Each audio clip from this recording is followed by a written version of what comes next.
আপনারা জানেন যে আজকে নির্বাচনের জন্য মনোনয়নপত্র জমা দেওয়ার শেষ দিন। আমরা আমাদের নেতা, পার্টির ভারপ্রাপ্ত চেয়ারম্যান দেশনায়ক তারেক রহমানের পক্ষ থেকে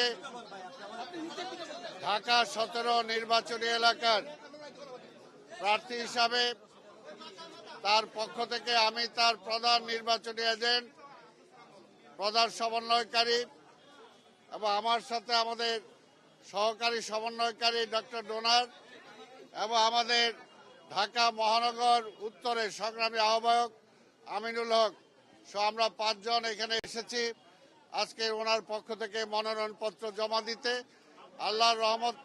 আল্লাহর রহমতে আমরা সুন্দরভাবে তার মনোনয়নপত্র জমা দিয়ে এসেছি। আমরা বিশ্বাস করি আগামী নির্বাচন একটি সুন্দর সুস্থ নির্বাচন হবে। দীর্ঘ 17 বছর যে নির্বাচনের জন্য আমরা অপেক্ষা করেছি, দীর্ঘ 17 বছর আমাদের যে নেতাকে তারা প্রবাস জীবনে বাধ্য করেছিল, আজকে আল্লাহর রহমতে জনগণের দোয়ায় তিনি দেশে ফিরে এসেছেন। আমরা দেশবাসীকে, ঢাকা নগরবাসীকে ধন্যবাদ জানাই যে তিনি ফিরে আসার দিন যেভাবে ঢাকা নগরের সকল জনগণ ঐক্যবদ্ধভাবে তাকে স্বাগত জানিয়েছে, তাকে বরণ করে নিয়েছে, ঠিক তেমনিভাবে আগামী 12 তারিখ ফেব্রুয়ারি যে নির্বাচন, সেই নির্বাচনেও ঢাকা 17 এলাকার জনগণ স্বতঃস্ফূর্তভাবে আমাদের নেতার পক্ষে ভোট দিবে, আমরা এটা আশা করি। সমবেত বন্ধুগণ, আমরা চাই, দেশের জনগণ দীর্ঘদিন ধরে অপেক্ষা করছে একটি ভোটের জন্য এবং নতুন প্রজন্ম গত 3টি ভোট দিতে পারে নাই। তাই আজকে নতুন প্রজন্মের সকল ভোট ধানের শীষের পক্ষে হোক, এটা আমরা সবাই আশা করি। আমরা আশা করি নতুন প্রজন্মের সবাই নতুন করে জোট বেঁধে ধানের শীষের পক্ষে ভোট দিবে। আজকে এখনো নির্বাচন বা দেশ সম্পর্কে অনেক ষড়যন্ত্র চলছে।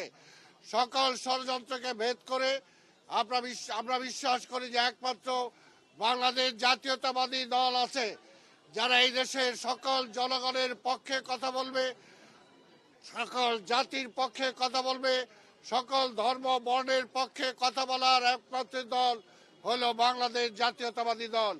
পুরুষের পক্ষে, মহিলার পক্ষে কথা বলার জন্য দল হলো বাংলাদেশ জাতীয়তাবাদী দল।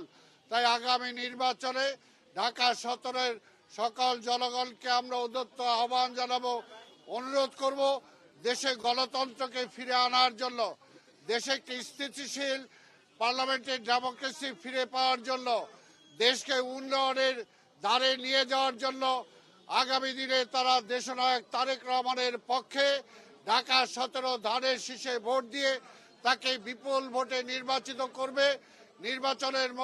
আগামী নির্বাচনের মধ্য দিয়ে তিনি সংসদ নেতা হিসাবে অবশ্যই তিনি শপথ গ্রহণ করবেন, সরকার প্রধান হিসাবে তিনি দায়িত্ব পালন করবেন এবং তার পিতার মতো শহীদ রাষ্ট্রপতি জিয়া রহমান যেমনি দেশটা একটা ভঙ্গুর অবস্থায় দায়িত্ব নিয়েছিলেন, আজকেও ঠিক তেমনি একটি ভঙ্গুর অবস্থায় দেশের দায়িত্ব নিয়ে তার সুযোগ্য সন্তান হিসাবে, খালেদা জিয়ার সুযোগ্য সন্তান হিসাবে তারেক রহমান আগামী নির্বাচনে ইনশাআল্লাহ সরকার প্রধান হিসাবে দায়িত্ব নিয়ে এই দেশকে সামনের দিকে এগিয়ে নিয়ে যাবেন, উন্নয়নের দিকে নিয়ে যাবেন।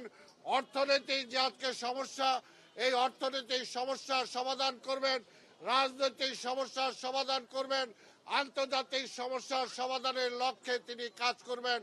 আপনারা সবাই তার জন্য দোয়া করবেন, এই আশা পোষণ করে আপনাদের সবাইকে ধন্যবাদ দিয়ে আমার বক্তব্য শেষ করছি এবং আপনাদের সবাই দোয়া চাচ্ছি। জনগণ চেয়েছে যে উনি এই নির্বাচনী এলাকা থেকে নির্বাচন করুক, সেই কারণে দল তাকে মনোনয়ন দিয়েছে এবং তিনি আজকে নির্বাচন করছেন। আমরা বাংলাদেশের জনগণকে আমরা আহ্বান জানাচ্ছি ধানের শীষের পক্ষে। আর যেহেতু বিশেষ করে আমি তার চিফ কোঅর্ডিনেটর হিসেবে এখানে আসছি তার পক্ষে জমা দেওয়ার জন্য, কাজে ঢাকা 17 সকল জনগণকে আবার আলাদা আমরা আহ্বান জানালাম।